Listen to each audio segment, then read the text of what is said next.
So, hello everybody, this is Juntas, and today we're going to take a look at my free online accounts. So, for a while I have been doing kind of hero editor, testing out builds that way, but I want to show off the online characters that I actually do have. So, we will kind of show off, each class starting with the Sorceress and so forth. I can't really spend too much time on like builds and stuff and whatnot, but if you're ever interested, in-depth guide, in for instance this Sorceress, you can completely make it out the way I have. I have all different guides for each of the builds that I'm going to show.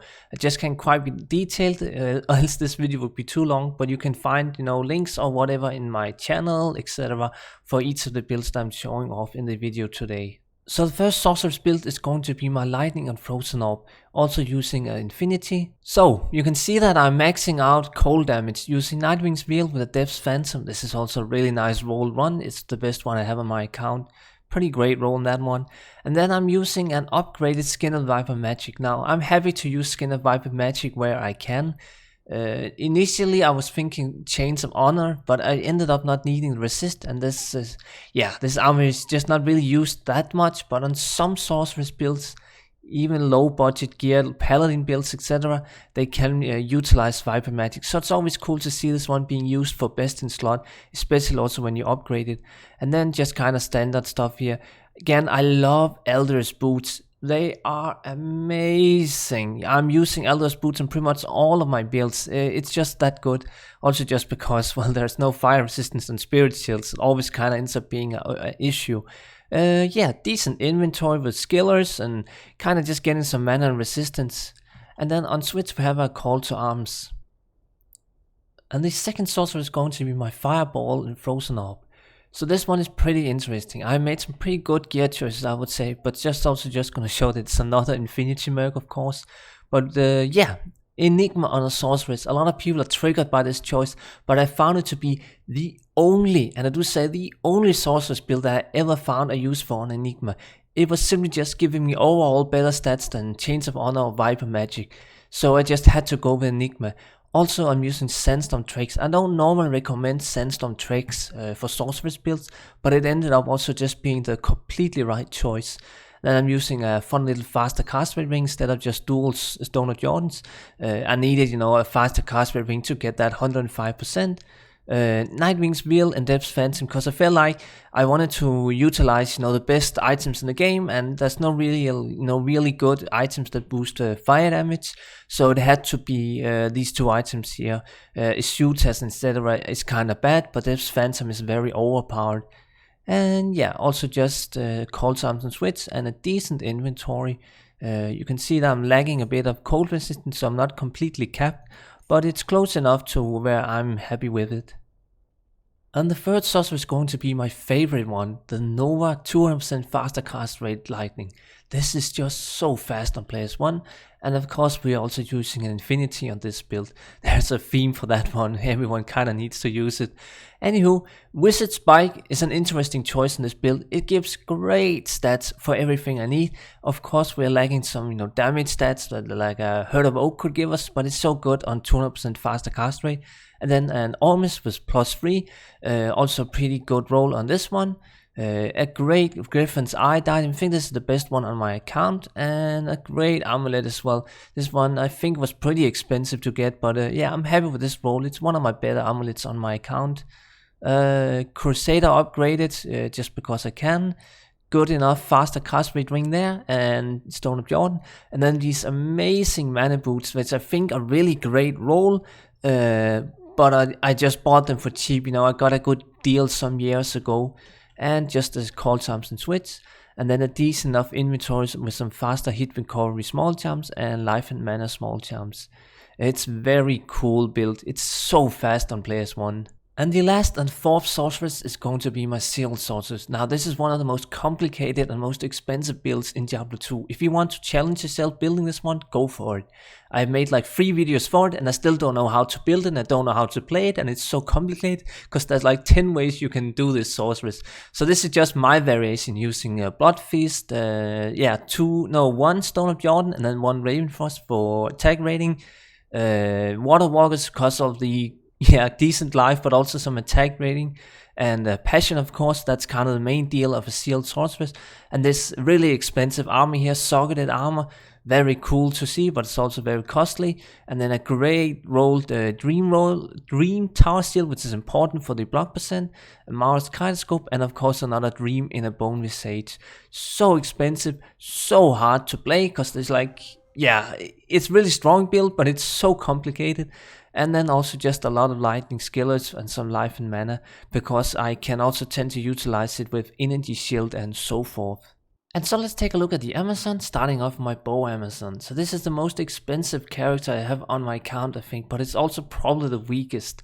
One example of that is that I went with Illyrium on a Reaper's Tallmerc, because it just felt like that was an interesting and good enough choice over Gulliam's Face to just get more crowd control. So the Merc can kind of live better and I can live better, and that's probably the most important part. Anywho, I have a really great Faith here. It's perfect, just -3 to attack rating on the base itself, the Grand Matron bow. So yeah, that's a very expensive bow, definitely, if you get such a good roll as mine. Also a very expensive helm up here, but we need it for the the 92% increased attack speed breakpoint for multiple shot. And then I'm using a Cat's Eye Amulet, a good enough fortitude. Decent gloves here. They need some better stats to be, a GG roll, but still they have knockback, strength, and dexterity, and increased attack speed, so that's good enough for me. But I can also just use laying of hands. And then a really great dual littering here. I think if this is not the best rings, it's definitely in the top 3 on my account. Very great ring right here, I would say. I'm definitely happy with it, and it fits my bow Amazon really well, because I have really bad resistance on it. So I needed a ring that has these types of resistance on it. And a Nosferatu, just for again more increased attack speed. Really, it's just the best choice. And then decent, okay lead ring here. It's not one of the greatest, but still has minimum damage, attack rating, and some other stats that are okay. So I quite enjoy this ring. And then I'm also using War Travelers just for the damage. And then using a very amount of mixed inventory, just like all over the place for getting resistance and whatnot. Because it's really hard to cap resistance in my particular use case of gear and whatnot. Notice that I'm having cold damage, poison damage, small charm here, and also really good 451 small charm there, and some decent enough inventory overall. But it's a bit of a mess, so I could get better inventory on it, but it's so expensive. And so my second and last Amazon build is just a standard Javason with Infinity Merc. Anything interesting on it? I guess the ring here is pretty okay, just because of the amount of strength and dexterity on it. Also still sticking with the stupid bug belt. I know a lot of people don't like it, but I can also just use Nosferatu.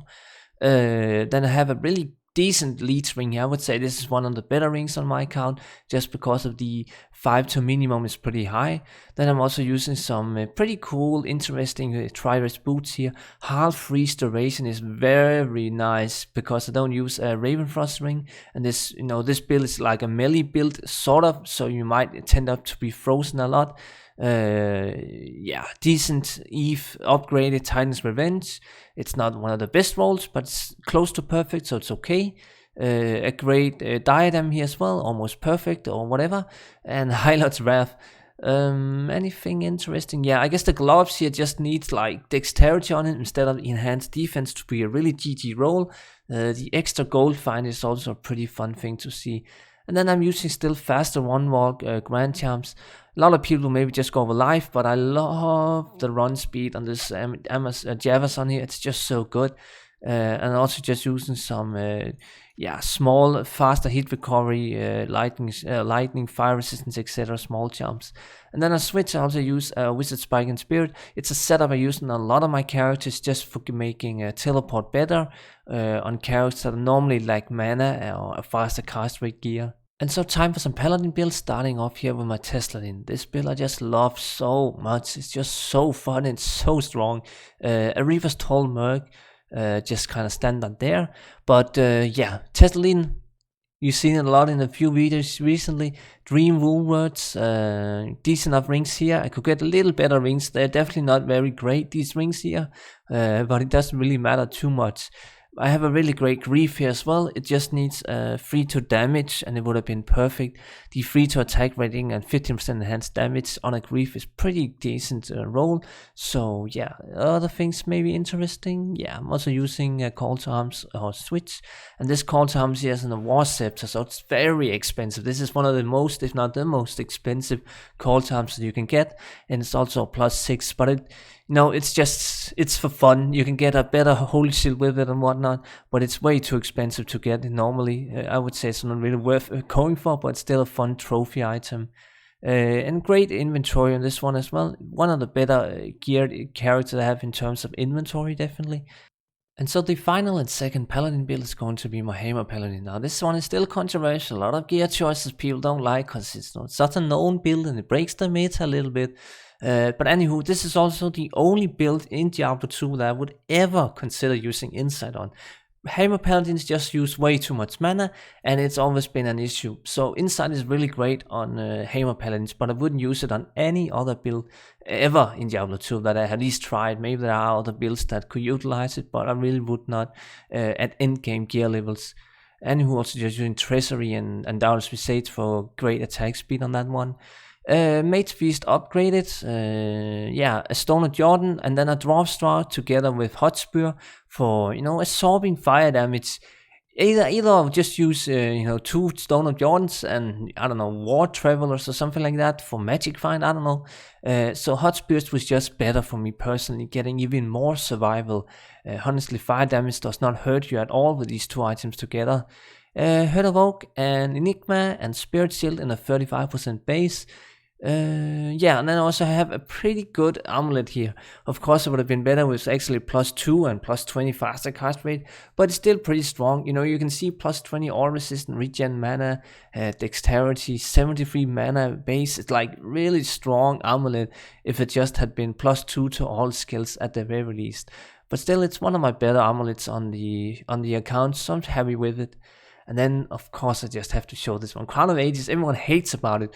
But Shaco is not better than Crown of Ages. I'm not going to go into the debate here because I don't have the time. Watch the guide if you don't want to believe me right here. But just watch the guide and I talk about it there. I hands down, I will always use Crown of Ages over Shaco.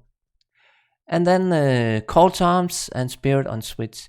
And then just decent enough inventory. Of course, Paladin skillers cost a lot with life and whatnot. So yeah, and then some little faster hit recovery, small jump here for a breakpoint, and just enough torches and whatnot. And so let's take a look at Druid builds, starting off my Fire Druid. So Infinity Merc, pretty standard there. And then I also use Ravenlaw, of course, Enigma, Spirit Shield. Sandstorm Trek is questionable in this build, but I still felt like it was the best choice. You could also go with Elders. Then I use a decent faster cast rate ring here. I think this is one of my better ones as well. Lightning resistance is definitely helping it. I'm quite happy with this ring here. And then a Rock Belt, Stone John, and Mage Feast. And then a fun little gemmed sword here. There are of course other ways you could kind of consider weapon choices for Fire Druid, but I still feel like this was the best overall. And then I switch, I have a Call to Arms. And decent enough inventory just for some life and resistance and whatnot. Not that interesting, but still it's okay rolls on some of them, and also some faster hit recovery together with Spirit. So I'm actually pretty able to do PvP because I hit some really good breakpoints in this particular build for PvP and whatnot. And then the second and last druid is going to be my Wine Druid. So Reaver's Toll is pretty standard. We need it for breaking physical immunes. It's definitely important for this guy here. Herd of Oak, Spirit Shield, Enigma, standard there. Also using an okay budget sort of faster cast rate amulet. And then using a fun little helm here.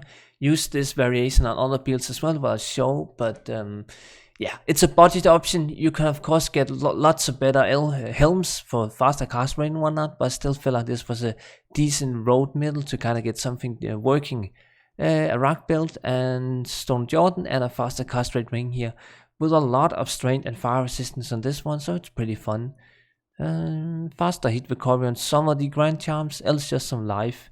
A bit of defense on some of them because I didn't really feel like I needed the mana or whatever. And also some decent one here. I think this one is one of the better ones that I have. So 9 life, 4 all resistance, that's pretty good. Decent enough things there, and also call to arms on switch. So let's take a look at some assassins, starting off here with my trap one. So of course we're using Infinity Merc, pretty standard, but I did go with a Vampire Gaze just for something fun, and a Bone Shaft or Shave Top. It's okay to kind of experiment, but I would still just go with the standard items. Kind of just standard items down here, nothing really interesting. Water Walkers I felt like was the best choice just because the other ones I didn't really need. So I didn't really need like Elders for fire resistance and whatnot. Enigma, and also decent enough faster cast rate amulet. This one is definitely quite expensive, so I'm pretty happy with this one. Also a fun little helm here, again with, it's a budget choice, you can definitely get better ones, but it fits all the needs that I have. I need faster cast rate for my helm, also other stats and whatnot, so this one is pretty great. Definitely better than a Shaco or whatever. Also just call to arms and switch. And then of course the weapons. Now, Herd of Oak, Spirit Shield on Trap Assassins all day long. That's so cheap and it's so standard. And it works so fine. This is just, an in-game budget. I think this one is on perm, some sort of like crazy duped item or something. This claw is insane. I don't know if it's a Europe non-leather only or whatever, but I'm pretty sure it's not a permanent one. I'm not sure if I've seen an unperm version of it, not in a form filter before, but it's definitely a very good claw. As you can see, it has pretty much every single stat you could possibly want. Free to lightning, Wake of Inferno is even kind of fun for some other skills in the tree. Faster cast, increased attack speed is very high, and all that sort of stuff. And then the other one is a little more tame, but still really great for an offhand. What can I say? +3 to Freight, +3 to Lightning Cinder is pretty strong, and also +1 to Mind Blast, which frees up the skill so I don't have to reach for it in the skill tree. Faster hit recovery also with some charms and whatnot. Very good offhand. And then just decent enough inventory here, and a little bit of life, so I don't have to use Fate, and I can just use Burst of Speed. So it's always fun to see utilizing Burst of Speed over Fate, because I can due to my gear level. And then my second and last assassin build is going to be my Riftsin. This is probably one of my most favorite melee builds in Diablo 2, and probably also my favorite assassin build. It's just so much fun. Anywho, standard Infinity Merc. And then I use Dracules to kind of just get life up, because it does have a bit of a survival issue and whatnot, but Dracules helps on that. Raven Frostwing, Vadungo's Court, Bulkatos here, only a 4%, but whatever, it's okay. And then Goblin Toe Mirrored Boots, important that this is a fully upgraded Goblin Toe, also really great with the Crushing Blow. And then of course Rift in a War Scepter. It's very important that it's in a War Scepter, just because of the VSMN attack speed and whatnot, so you can proc really fast with Dragon Talon. Anywho, it's a very hard weapon to trade for. Actually, not a lot of people sell a Rift in a War Scepter and whatnot, but still it's a crucial item to get on this particular build. And then Enigma for teleport, Mars, and Nightwing's Wheel. So you think, what? Nightwing's Wheel? Why? Because Rift is actually a great amount of damage in terms of it spams a lot of frozen orbs on your screen and whatnot. So Nightwing's Wheel is only used to boost the frozen orb damage. And then I'm also using a Call to Arms and a Spirit. And then just some life on a small or grand jumps here, and a little bit of faster hit recovery. And again some decent enough inventory with resistance and whatnot for the small charms. A little bit of faster hit recovery in that one as well for some relevant breakpoints. And so let's take a look at my Necromancer build, starting with my Poison Nova Necromancer. Using a standard Infinity setup, and then 3 parts Strangul, just really great for this build. And it's also pretty a cheap option, so it's great that we can both get the best items for cheap and all that stuff. Also using Elder's Boots, really great roll here, really great boots even. Fun little faster cast rate. It could be better roll, but I still quite like it. It gives some resistance and a little bit of life and whatnot. And also another faster cast rate ring here. Not the greatest roll again, but it's okay. I can live with these items here. And then I use a really great, near perfect Death's Whip. Or is it perfect? Yeah, it is perfect. Well, it could be Eve if I really wanted to be perfect. And I could also maybe have a little better, life after each kill and mana after each kill. But it's still a great Death's Whip. And a fun little helm here again. It's a budget option, but it's still really great because I needed the faster cast rate and whatnot. And it's just better than Shaco and so forth. And a Call to Arms and Switch. and then a decent enough inventory. I'm getting a bit of faster hit recovery from one of those, and else just life. Anything other interesting? Nah, that's about it. Getting some resistance in life. It's just really important for having the final little bit of resistance when you're finishing out the build. And then the second and last is going to be my Summoner Necromancer. Standard Infinity setup with a Treasury just for good attack speed. I'm also using a Beast just to kind of switch it up. You can of course use any other weapon on a Summoner Necromancer, but I felt like this was fun to experiment. It also just makes your summons even stronger. Triangle gloves, 2 Stone Journal rings, a rock belt, Marrow Walkers. Yeah, maybe some other boots could be utilized, but I still like Marrow Walkers on this particular build. Enigma, decent enough faster cast for the amulet here. Definitely not one of the worst ones, but it's a budget one definitely. And then another little budget helm here again because it's better than Seiko. And also just a call to arms and switch. And then in inventory I have a bit of life and faster hit recovery going on, so I get some really good breakpoints on this guy actually. And some decent enough inventory. Definitely one of the more expensive inventories I have.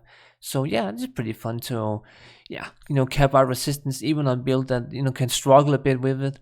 And of course Torch and Helios. And then the final build I'm going to be showing is going to be my Whirlwind barb.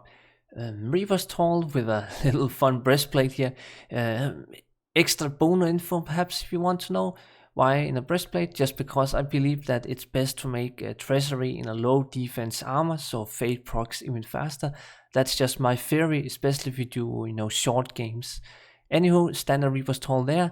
Then I'm using Laying of Hands for really good damage, Raven Frost Ring for again attack speed, and yeah, it's a little bit of mana and Cannot Be Frozen is also good. Another really great ring here. It's fun enough for the poison resistance and whatnot, which I really did need, but yeah, it's a dual edge ring, but it's not that good. And then a string of ears, pretty decent rolls here on this one actually. Gore Riders and decent roll Griefs. It could be a little better, but I'm still happy enough with them. And then Enigma and Gulliam's Face with an rune in it, and then Hylot's Wrath. On Switch I'm also using Herd of Oak for pre-buffing, my call to arms. Call to arms would not be better because it gives +3 to all skills, so I get actually plus, was it 5? I think it's capped at 5, or did I get all +3? I think there's like a limit to how many plus skills that actually works on battle orders and whatnot. But anywho, dual wield, the Herd of Oak here, also really great for teleport, so that's mainly why I'm using it. And then the inventory is also pretty good, have some great charms actually among. I think the best one is perhaps this one. So yeah, sometimes I can afford pretty good inventory. I'm happy enough with that. And then actually pretty good small charms on this guy as well. So that's pretty sweet. Something like these ones are definitely quite expensive to get. But then decent enough Torch and Helios. And I think that's about it. So yeah, this is a fun look into like all the characters that I do have on live server that I geared out over the years. It's definitely, it's a lot of people say, how can you afford all this? How long did it take?